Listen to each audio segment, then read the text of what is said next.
Actual ఏమనుకుంటామంటే నాకన్నీ తెలుసులే అని అనుకుంటాం. 70 ఏళ్ళు కాలనుకుంటాం, 50 years కాలనుకుంటాం, 70 years నాకు తెలుసు అని ఉంటాం. అది ఉండాలి. కానీ మన వలన ఏ మిస్టేక్స్ అని మనకు తెలుసు ఎదరాలు చెప్తే అది మనం యాక్సెప్ట్ చేయాలి. ఆయన ఒక ప్రొఫెషనల్, ఆయన ప్రొఫెసర్ గారు ఆయన వచ్చి చెప్పారంటే అయ్యో నాగరాజు గారు చెప్పేది రైట్ అనేమో, ఎవ్రీడే సార్ కూడా చెప్పారు అని మన మైండ్లోకి అసలు అందుకే క్లాసెస్ అనేవి రెగ్యులర్ గా ఫ్రీక్వెంట్లీ కాంటాక్ట్ అవ్వాలి సార్. అంటే మనం మంత్లీయా క్వార్టర్లీయా అనేది అయితే మనకి మళ్ళీ గుర్తొస్తాయి జరగకుండా. ఎందుకంటే రెగ్యులర్ గా చేసే పనిలో ఏంటంటేనండి డిలే మీరు అన్నారు కదా, అలా రిలాక్సేషన్ కోసం చూస్తారు. ఫస్ట్ రోజు హార్డ్ వర్క్ చేస్తారు, రెండో రోజు అలా 1 month అయ్యేసరికి రిలాక్స్ కోసం చూస్తారు. అసలు చేయకుండా కదలకుండా పని అయిపోవాలి. అందుకోసం ఫ్రీక్వెంట్లీ క్లాసెస్ అనేది జరగాలి సార్. దీనివల్ల మనకు చాలా హెల్ప్ఫుల్ అయింది అందరికీ. మనం ఎక్కడెక్కడ ఏమేమి మిస్ చేస్తామో అవన్నీ అవాయిడ్ చేసుకుంటాం సార్ సేఫ్టీ పరంగా.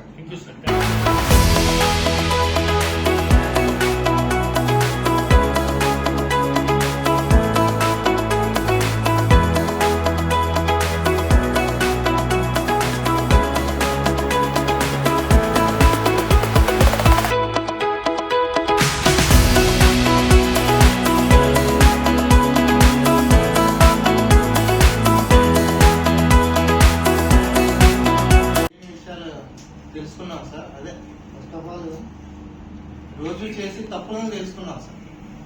మీరు బాగా కండక్ట్ చేశారు. అంటే ఏంటంటే మా వయసు రీత్యా ఇంకొక ఇలాంటి 2 సార్లు చెప్తే బాగుంటుందండి. Thank you sir.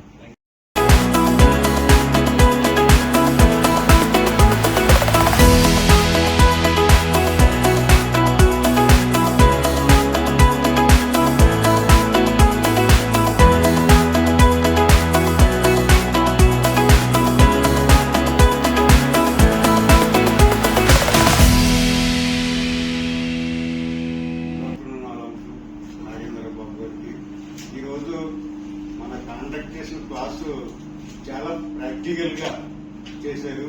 ఎందుకంటే మనకు అది చదవడంలోని తప్ప, అది స్టోరీ చదవడంలోని అది యాక్చువల్లీ అది ఎలాగా మన జీవితంలో ఎలాగా అమలు పరుస్తాం అనేది యాక్చువల్ ప్రాక్టికల్. ఒక మెసేజ్ ని ఒకరి నుంచి ఒకరి ద్వారా వెళ్ళడం వల్ల ఆ మెసేజ్ ఎలా మారిపోతుంది, లాస్ట్ ఆ మెసేజ్ అమలు చేయడానికి కారణం ఏంటి అన్నది ప్రాక్టికల్ చేసాము. ఇటువంటి చాలా అర్థమైంది ఈరోజు అన్ని క్లాసుల కంటే ఈ రోజు జరిగిన క్లాస్ చాలా ప్రాక్టికల్ గా ఉంది, ప్లస్ ఒక మనోరంజనంగా కూడా ఉంది. అందుకని ఇటువంటి క్లాసులు ఫ్రీక్వెంట్లీగా కాండక్ట్ చేయాలని నేను ఫీడ్బ్యాక్ లో కూడా అలాగే రాశాను. Thank you.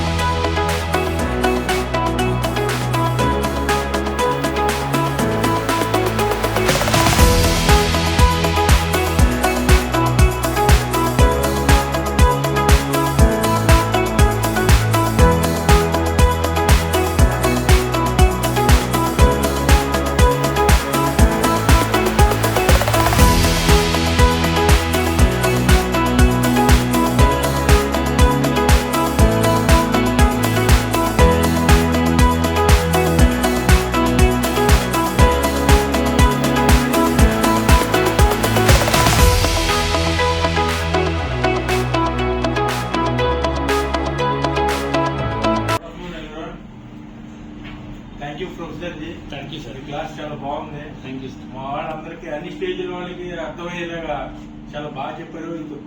ప్రాక్టికల్స్ తో కూడా చేయించారు, మమ్మల్ని ఇన్వాల్వ్ చేశారు. ఇన్వాల్వ్ చేసి క్లాస్ చెప్పారు. ఇలా ఇన్వాల్వ్ చేసి క్లాస్ చెప్పి రేర్ గా ఉంటాయి. తప్పకుండా. Thank you very much Devaraju గారు. అదే చెప్పాను, అలాగా చూడండి నిరాడంబరతతో అలాగ మనకు తెలిసిన సబ్జెక్ట్ నలుగురికి చెప్పాలనుకునే వాళ్ళు చాలా తక్కువ మంది ఉంటారు.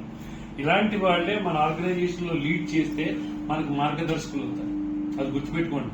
మనం వ్యక్తిగత పరపత్యాలు అందరికీ ఉంటాయండి. ఈయన ఇంత పొడుగున్నాడు, నేను పొట్టుకున్నాను, ఆయన తెల్లగొన్నాను, నేను నల్లగొన్నాను, ఇలాంటివన్నీ చాలా ఉంటాయండి.